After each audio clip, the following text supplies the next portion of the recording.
dia! Mais um dia aqui no programa Reencontro. Isso aí, hoje aqui no nosso bloco falando sobre fazer a diferença. Você já fez a diferença no mundo? Você sabe que pode fazer a partir da sua vida. Um pequeno ato pode mudar a vida de alguém. E nós aqui sempre trazemos pessoas especiais que têm feito a diferença nesse mundo tão terrível que a gente está vivendo, não é verdade? Hoje aqui uma presença mais do que especial. Silvia Quintan, é um prazer estar com você aqui hoje. Prazer todo meu. Esta mulher é uma bênção, é uma escritora de sucesso. Ela é idealizadora de um projeto chamado A Luta de Cada Um, que trabalha com a inclusão. Gente, esse tema é muito falado hoje em dia. Inclusão de pessoas que têm necessidades especiais, inclusão de pessoas diferentes da massa, mas muitas vezes falado de um modo assim, muito de demagogia, nada na prática. Mas a Silvia aproveitou a sua vida pessoal para propagar, para trabalhar, para ensinar e para mostrar que todos nós somos iguais e merecemos ter direitos iguais. Silvia, como é que começou isso na sua vida? Aonde você despertou no seu coração esse desejo por lutar pela inclusão? Então, eu sou psicóloga, né? E desde a minha faculdade, desde a graduação e depois da graduação, inclusive, as diferenças sempre me chamaram muita atenção, né? Então, já no estágio e depois de formada, eu fui trabalhar em comunidades como a Rocinha, trabalhei em orfanatos, né? Instituições de crianças em condição de abandono. Esse atravessamento já era uma coisa que me tocava. Mas, na verdade, eu engravido, né? E me torno mãe de trigêmeos. E nesse histórico dos trigêmeos, nasceram bem, sem nenhum tipo de questão, sem nenhum tipo de problema, mas vão para a UTI neonatal porque são crianças prematuras. Na UTI neonatal, são duas meninas e um menino, elas precisam passar por uma cirurgia no coração para tentar sobreviver, por conta da infecção severa que pegaram na UTI, e nessa cirurgia do coração elas fazem uma hemorragia no cérebro. Então a gente tem uma paralisia cerebral na área motora, né, que é da Duda, e na área da visão, que é da Beatriz. E a gente fica 80 dias naquele processo, viemos para casa.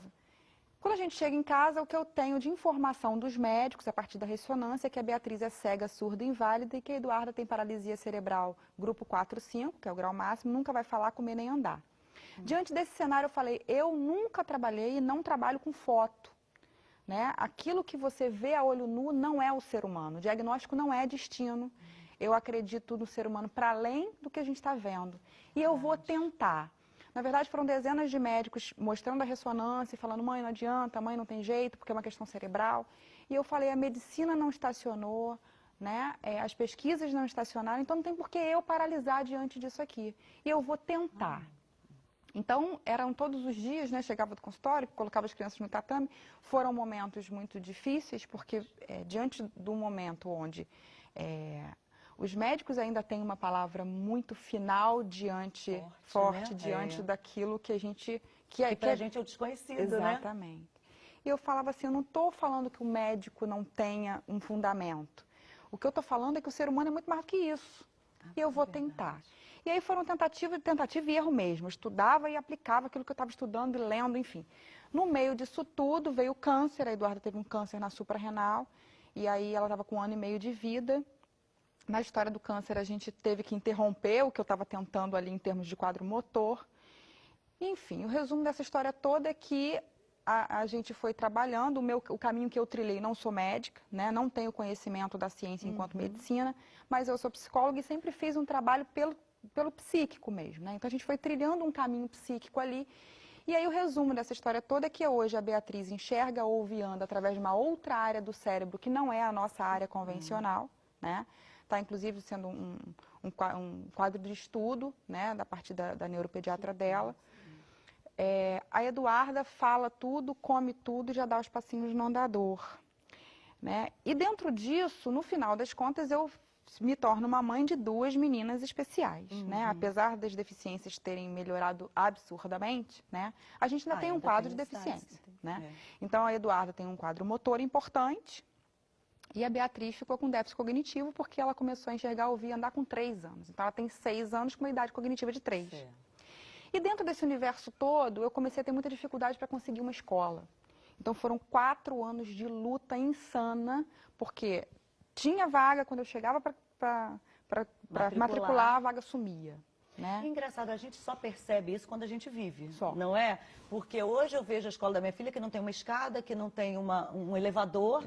E essa aplicação dessa inclusão que é tão falada, na prática não é assim. Não é? E é muito interessante, as pessoas falam assim, Silvia, não é possível, mas está escrito lá, matrículas abertas.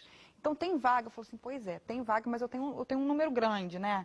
Não é tanto de problema quanto de necessidade mesmo. Certo. E aí eu falei assim, gente, será que eu criando um projeto de inclusão, né? Porque já tinha um atravessamento meu prático ali na área e tal. Eu falei, será que se eu criar um projeto de inclusão social e pedagógico, fica mais fácil de eu conseguir uma vaga na escola? Porque eu vou chegar com toda a documentação, aparato, eu vou dar o respaldo. E de repente a escola vai falar que não consegue ou não tem como. E eu falo, eu capacito e a gente trabalha junto, né? Só que lê do engano, né? Eu cheguei, montei o projeto e aí comecei a estudar mais ainda. E eu chegava com o projeto e era como se eu estivesse chegando com nada, porque as pessoas já falavam para mim, você aqui é só mãe.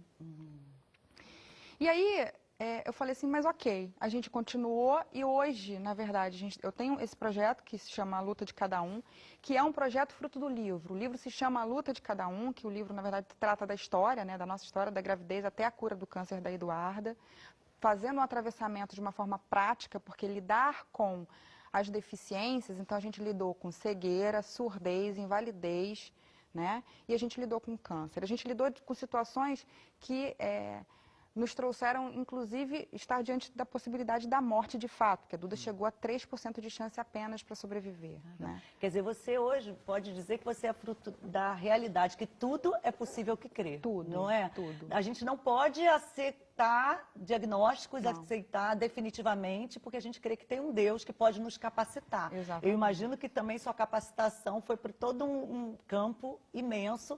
E hoje eu sei que você usa isso, o livro, o seu projeto, não só para os seus filhos, né? Você virou isso para o mundo, né? Inclusive eu falo para as pessoas 2 coisas. Eu falo assim, olha, a fé nos sustenta, né?